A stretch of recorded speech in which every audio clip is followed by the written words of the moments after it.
Buenas, mi nombre es Sebastián Luna. En mi ponencia del día de hoy voy a hablarles del matrimonio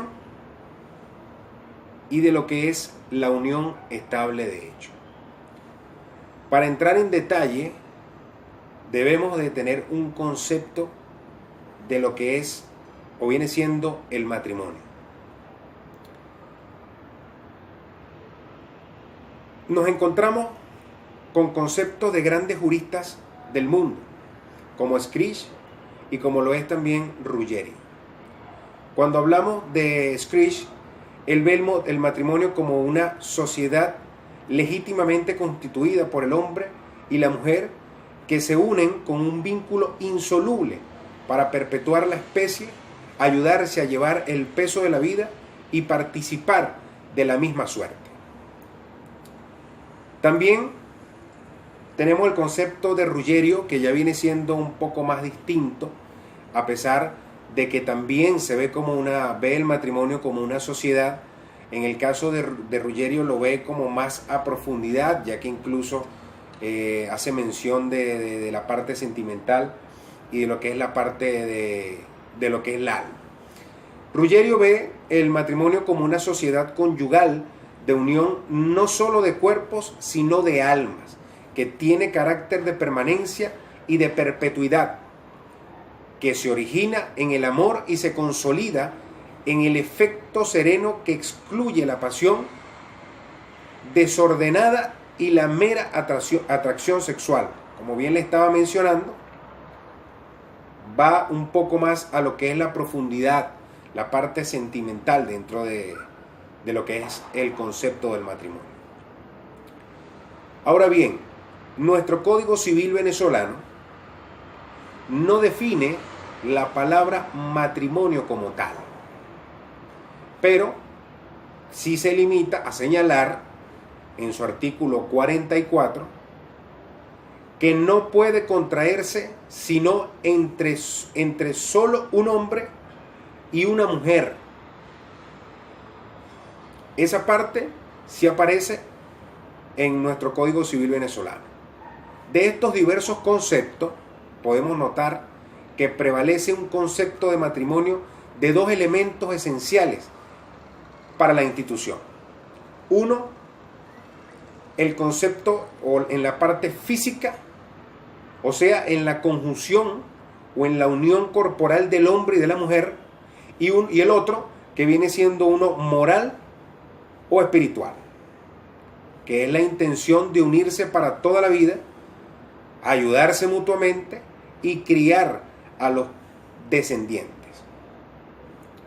Ahora bien, en el derecho venezolano, específicamente en nuestro Código Civil, se acoge a estos conceptos anteriores, pues mientras que por una parte exige para la validez del matrimonio la capacidad de procrear y establecer una causa de nulidad, la impotencia tácitamente manifiesta y permanente anterior a su celebración, acepta la validez del matrimonio entre personas que por edad avanzada no están en capacidad de procrear, al no señalar una edad límite para contraerlo. El matrimonio viene siendo la base fundamental del derecho de familia, puesto que la mayoría de las relaciones jurídicas que constituyen esta rama del derecho están fundadas o derivan de una u otra forma del vínculo matrimonial. Y si bien es cierto que existen situaciones especiales, como lo son la unión estable de hecho o el concubinato, que vienen siendo como dos alternativas que están muy cerca de lo que vendría siendo el matrimonio, pero no son iguales ni tienen el mismo valor y la misma jerarquía. No se pueden ignorar. Estas se encuentran en un orden inferior, en todo caso, a lo que viene siendo el matrimonio en cuanto a la relación jurídica que genera el matrimonio como tal. dentro del matrimonio no se encuentran con efectos del matrimonio. Estos son los conjuntos de consecuencias legales que determinan al matrimonio. Puede dividirse en dos categorías. Las fundamentales, que son los efectos personales entre los cónyuges. Estos son, bien sea los deberes y los derechos conyugales. Y respecto a los hijos, viene siendo ya lo que es la patria potestad y los efectos patrimoniales, que vienen siendo ya muy internos en cuanto a lo que es el régimen patrimonial.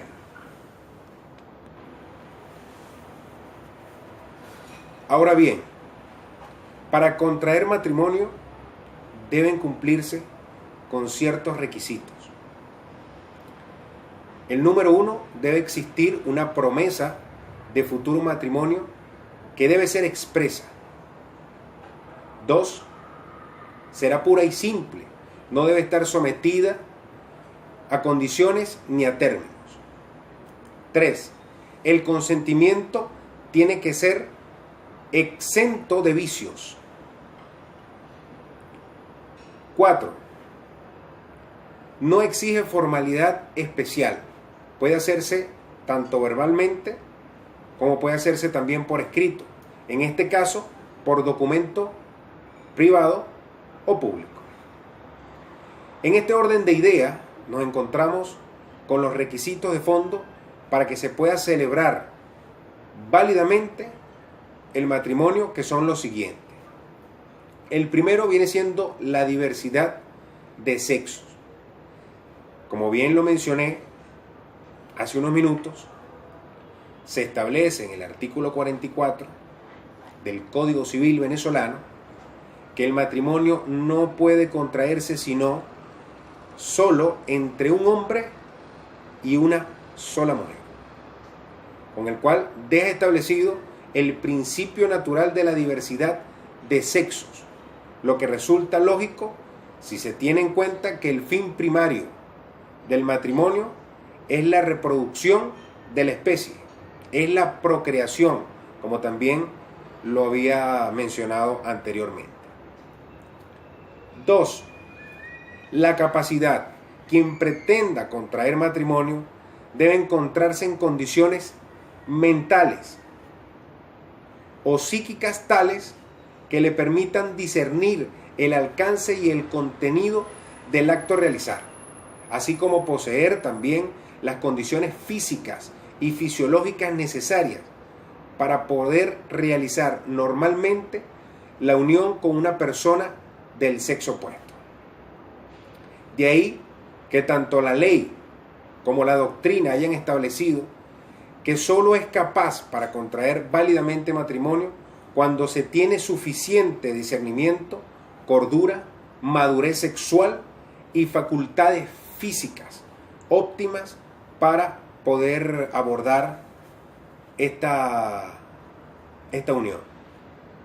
3. Consentimiento. Es decir, la manifestación libre y consciente de su voluntad de unirse en matrimonio y por tanto aceptarse mutuamente como marido y como mujer. Esta manifestación además debe ser expresada en forma solemne ante el funcionario que autorice el acto. Un factor esencial en la expresión del consentimiento es la libertad de que debe gozar quien lo presta, y en este sentido el Código Civil señala que para que el consentimiento sea válido debe ser libre. En el caso de rapto, pues no será válido el consentimiento si no se presta o ratifica después de devuelta la persona en su plena libertad. Por lo tanto, conforme a esta disposición del Código Civil, cuando el consentimiento se hallare viciado por alguna causa, debe admitirse que no ha sido prestado con entera libertad y por tanto no debe ser válido.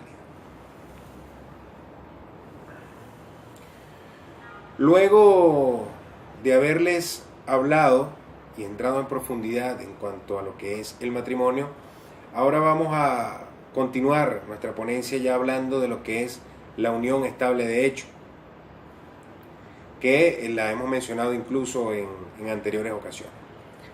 La unión estable de hecho no es más que la cohabitación o la vida común, elementos que pueden ser sustituidos por la convivencia, la visita constante, socorro mutuo, ayudas económicas reiteradas, la vida social conjunta e hijos entre un hombre o una mujer, sin impedimento para contraer matrimonio. Tal unión será con un carácter de permanencia. Cuando hablamos de este carácter de permanencia tenemos que mencionar que viene siendo de 2 años por lo mínimo, y que la pareja sea soltera, o sea, formada por divorciados o viudos entre sí o con solteros, sin que existan impedimentos dirimentes que impidan el poder contraer matrimonio. Y para reclamar posibles efectos civiles de lo que es la unión estable de hecho, es necesario que una sentencia definitivamente firme la conozca, siendo la relación excluyente de otra con iguales características. Así lo expresa la Sala del Tribunal Supremo de Justicia. Esta tiene como elementos los siguientes: la unidad, que al igual que el matrimonio, implica que solo puede existir una unión entre un solo hombre y una sola mujer para ser considerada como válida. El consentimiento se fundamenta en el acuerdo entre los unidos de tomarse como pareja entre ellos y ante los demás, no siendo necesaria la convivencia bajo el mismo techo. Pasamos también a lo que es la perpetuidad. En esta, la unión también implica permanencia en el tiempo y debe ser mínimo de 2 años.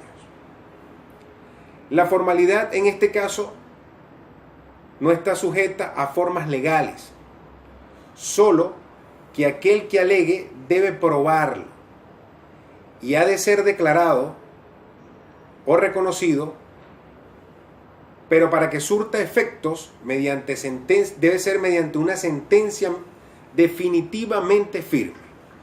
Y por último, se encuentra con la disolubilidad, pues puede quedar disuelto por el acuerdo de voluntades, y si alguno de los unidos desea reclamar bienes, debe establecerse que la sentencia, la fecha de inicio de la relación y la fecha de la terminación de la misma. De esta manera podemos, por medio de esta exposición, ya tener conocimiento del significado de lo que es el matrimonio, como también el significado de lo que viene siendo la unión estable de hecho. Dos aspectos jurídicos que, aunque tengan algunos parecidos, son diferentes. Y de esta manera doy por concluida mi ponencia, agradeciendo la atención brindada, profesor. Muchísimas gracias.